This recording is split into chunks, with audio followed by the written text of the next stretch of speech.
સુરેન્દ્રનગર ભોગાવો અને રિવરફ્રન્ટ પર અનુસૂચિત સમાજે કબ્રસ્તાન રસ્તો બંધ કરવાનો મામલો.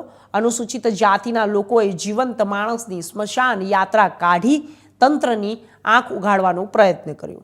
જીવંત માણસની નનામી કાઢી કલેક્ટર કચેરીએ રજૂઆત માટે લોકો જતા હતા ત્યારે બી ડિવિઝન પોલીસ બની મૂક પ્રેક્ષક.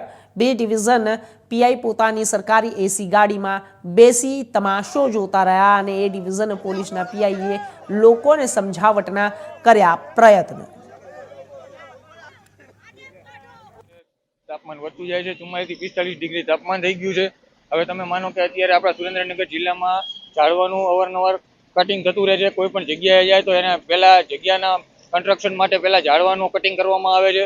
પછી પર્યાવરણને અત્યારે ખૂબ જ નુકસાન પહોંચી રહ્યું છે. ઓઝોનના પડમાં ઉપર નુકસાન થઈ ગયું છે, જેના કારણે ગ્લોબલ વોર્મિંગના કારણે વાતાવરણમાં ફેરફાર આવીને ખૂબ જ તાપમાન પડી રહ્યું છે. જ્યારે અત્યારે આપણા હોલ ગુજરાતમાં નેતાઓરિયાઈ પર્યાવરણ માટે ઝાડો ઉગાડે છે, પણ વૃક્ષો ઉગાડીને પછી એનું કોઈ જતન કરતા નથી, એનું કોઈ કેળવણી કરતા નથી. માત્ર ખાલી એમનું સારું બતાવવા માટે એક વૃક્ષ ઉગાડી દે છે અને પછી એ વૃક્ષ તડકાના કારણે સુકાઈ જાય છે. એટલી જગ્યા પણ બેકાર થઈ જાય છે. પછી કોઈ પણ જાતનું જતન કરવામાં આવતું નથી. આગળ કોઈ પ્રોસેસ કરતા નથી. અત્યારે તમે જુઓ કે વાતાવરણની અંદર પલટો આવવાના કારણે આપણા ગુજરાતની અંદર કે ઓલ ભારતની અંદર કેવું તાપમાન વધી રહ્યું છે, એના કારણે કેવો ગરમીનો આપણે સામનો કરવો પડ્યો છે. જ્યારે બહાર આપણે બપોરે નીકળાતું નથી, સુમસાન રસ્તા થઈ ગયા છે, કોઈ પક્ષી દેખાતું નથી, કોઈ પશુ બહાર દેખાતું નથી. તમે વાતાવરણના કારણે આપણે ચાલીને જઈએ છતાં આપણા પગ બળી જાય છે.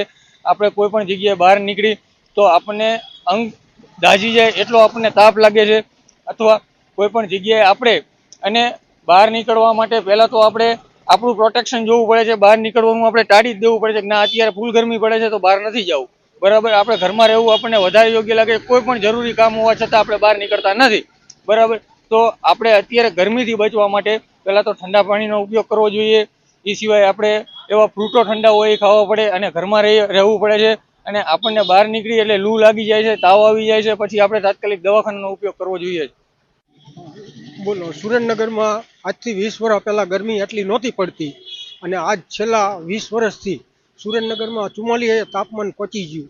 એનું કારણ એક જ છે કે સુરેન્દ્રનગર સિટીમાં તો કોઈ ઝાડવા નથી રહેવા દીધા અને ઝાડવા પર્યાવરણ દિવસે કેટલા એનો ખર્ચો થાય છે, પણ આ ત્યાં એનું માવજત કરવાવાળું કોઈ નથી હોતું. કયા કપાય છે તો કોની જવાબદારી લેતા નથી અને બચાવવાના બદલે અત્યારે પશુ પક્ષી કંઈ દેખાતા નથી કે બપોરના ગાળામાં બહાર નીકળવું આપણે મુશ્કેલ પડે છે તો પક્ષીની શું હાલત થતી હશે.